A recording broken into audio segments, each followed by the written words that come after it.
Howdy y'all, Fuzzy Biker here. We are at Iranistan in Cass County. This is the site of the first town in Cass County, or so I'm told. But that's not what we're here to look at. We're here to look at this absolutely beautiful Royal Enfield Himalayan Scram 411. It says 411 right there. This is a graphite blue model, so it's got the graphite color, fenders, headlight cowl, tank, and then the blue. Check that out. Isn't that gorgeous? The wheels. Absolutely gorgeous machine. I love these things. I've been riding a lot of these lately. They're down, Baxter Cycle's down to about 6 of these. I want to make sure I get some time, and I haven't ridden motorcycle in about 4 days, so I got the opportunity to take this one out for a couple 100-mile ride, and I think I'm going to do that, take advantage of that. So what is it? It's a 411cc air-cooled, oil-cooled. Oil cooler's right over there. See it right back there? Single cylinder, single overhead cam, 2-valve per cylinder hot rod. Puts out about 24 horsepower, about 24 foot-pounds of torque. That's about 32 newton meters. It all goes through a 5-speed transmission. Let's take a look at that. Right there, single shifter. It's a really good-looking motorcycle. I consider this to be one of the best modern scramblers available right now. And I mean that in the sense that if you want to actually go scramble with it, in other words, pavement sometimes, dirt sometimes, just all around good motorcycle. I'd say it has a lean towards the pavement, but it does just fine on gravel and things like that. As a matter of fact, I just got back from Mark Twain National Forest in Missouri, and I think this motorcycle would have done very well down there. It's got 300 millimeter disc on the front. Check that out. So the dual piston Bibury caliper. It's got a 19-inch wheel on spokes versus the 21 that the standard Himalayan has. 41 millimeter forks. I think it's 7.5 inches of travel on the front fork. That's about 190 millimeters. The rear has got a 120, 90, 17. By the way, the front has got a 100, 90, 19. And this bike has a monoshock rear suspension. You can adjust the height of that by adjusting these links here. In standard form like this, I think it's about 7.1 inches. That is about 180 millimeters. Seat height on this hot rod, 31.3 inches. That's 795 millimeters. Wheelbase on this hot rod is 57.3 inches. That's 1455 millimeters. Ground clearance is about 7.9 inches, or about 200 millimeters. Fuel tank is 4 gallons, 15 liters. And the weight, that weight I was talking about, 409 pounds. That's wet weight. That's about 186 kilograms. It comes with a factory skid guard. It's got boot protectors right here. It's got this really neat aluminum nacelle kind of thing here. A little Royal Enfield badge right there. Lots of goodies right there. High pipe, the Scrambler's pipe. Jumping over here, and the 4-gallon gas tank, by the way, that gives you a little over probably between 200 and 250 miles range at least. And if you baby, you can go farther. I really like the dash on this. It's got this what I call Oculus. It's got the analog speedometer on the outside. It's got this LED in the center, 1.5 inch wide with an always visible gear indicator, always visible clock. Down below it's got the odometer. Then if you push this button over here, you can change that to trip A, trip B, and then back to odometer. Also has a battery light down there, and I think all motorcycles should have a battery light. I wish it had an oil light. On this side there's a trip meter, and you can use that with the Royal Enfield app to give you turn-by-turn directions. It doesn't show you a map or anything, but it tells you when to turn. Jumping over here, past the flash button, high-lows, blinkers, horn, kill switch over here, hazard lights, start button right there, gas, of course. Nice place to be, good looking motorcycle. Oh, these are my Royal Enfield Alpine Stars V2 gloves. They're a couple years old now, getting kind of wore out, aren't they? You know what? I'm gonna hop on and we'll catch up with each other a little bit later. Wahoo! We have made our way to Villisca, Iowa. I want to show you guys something down the road here, if I can find it. The motorcycle's been performing great, gone a little over 60 miles. The seating position is almost upright. You lean forward slightly. Your hips and knees are about flat, with the parallel with the ground, even with each other. But your heels are set back a little bit, so just a little farther back than your knees. The seat itself, it seems just a little bit thin maybe, but pretty comfortable overall. I could ride this bike for days on end. I have ridden many of these and gone quite a ways on them, and they're very comfortable overall. Around town like this, they're superb. I think this is really where they're made for. I had one of these in Omaha a week or so ago, and Omaha is a pretty big city around here, and I just had a ball. And oh hey, here we are. Villisca, Axe Murder House, June 10, 1912. I think the story goes that The family had a couple neighbor kids over. They went to bed at night. They think somebody was sleeping in the barn. And after they went to sleep, the person grabbed the axe off the wood pile. Back then every house had a wood pile. Came in and killed the whole family. They never did find out who. They had a couple suspects, but it never panned out. I don't know the stories of those suspects either. Gruesome thing. Back at the turn of the century like that, there were actually a lot of axe murders if you go back in history. I can think of 3 at least in Iowa. In the, you know, every house had a wood pile, every wood pile had an axe. So if you wanted to get somebody, you go to the wood pile, take the axe, and then walk into the house. Back then, I'm sure nobody locked their doors.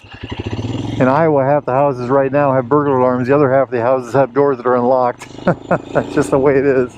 Nifty little town, though. Let's kind of do a little exploring here. This is the middle school, I believe, right here. I'm trying to find the old Main Street area, if we can get to that. Yeah, here we go.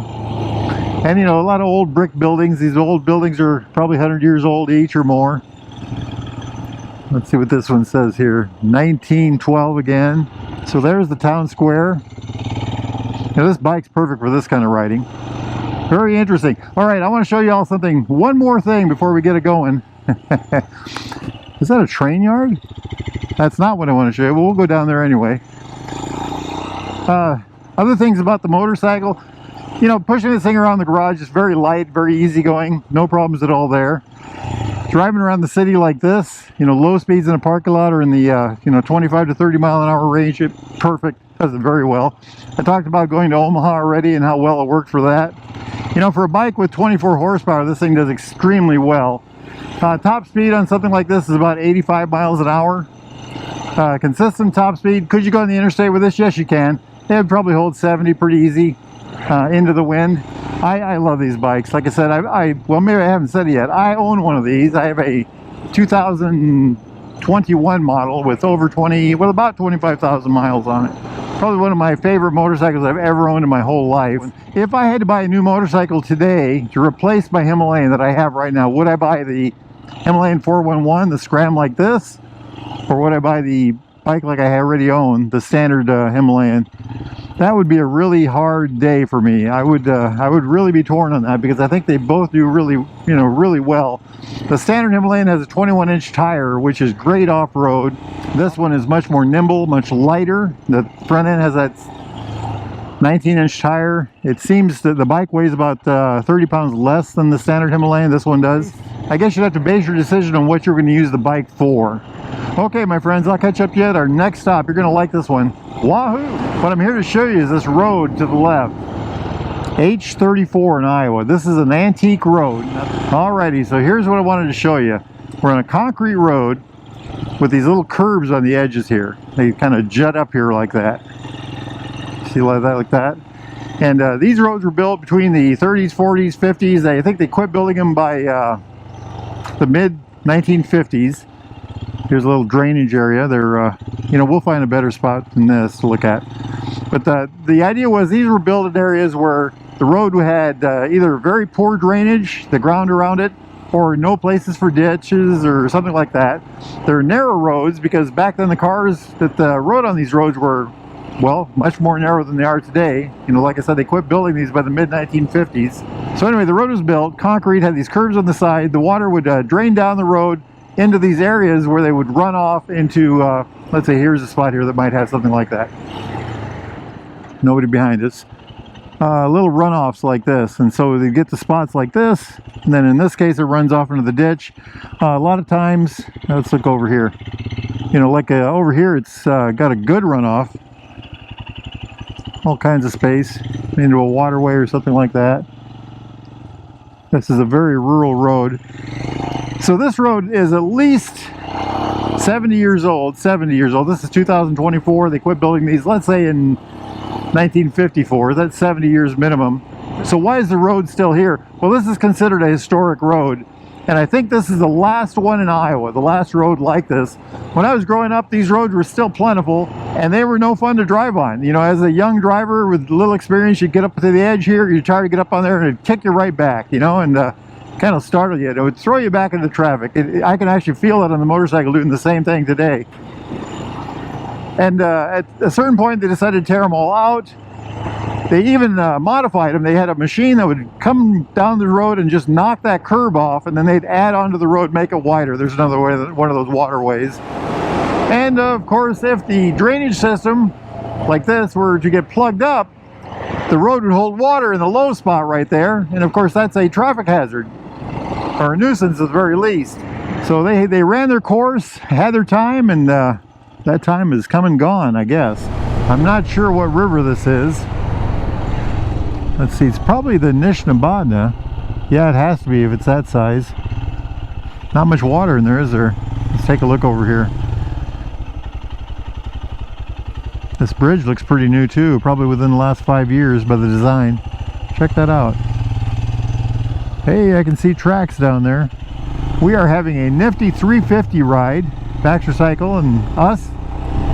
And it's for any motorcycle at all. It'll be April 27th, about 10 a.m. at Baxter Cycle in Marnie, Iowa, if y'all are interested. It'll be about 110 miles long. We're gonna go stop at an ice cream shop. It's a big circular route, kind of. All 2-lane blacktop. And then probably somewhere to eat, and then back to Marnie.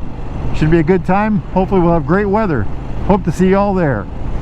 If y'all are interested in a motorcycle like this, a new or used Royal Enfield Triumph, classic British motorcycle of any type, need parts, accessories, thingamajigs, doodads, sweet googly woogly, anything at all, get yourself over to Baxter Cycle in the mighty metropolis of Marnie, Iowa, or go to baxtercycle.com. Let those good folks know that Fuzzy Biker sent ya. Life is good. It's a beautiful day. If you can get out and ride today, my friends, get out there and do it. Wahoo!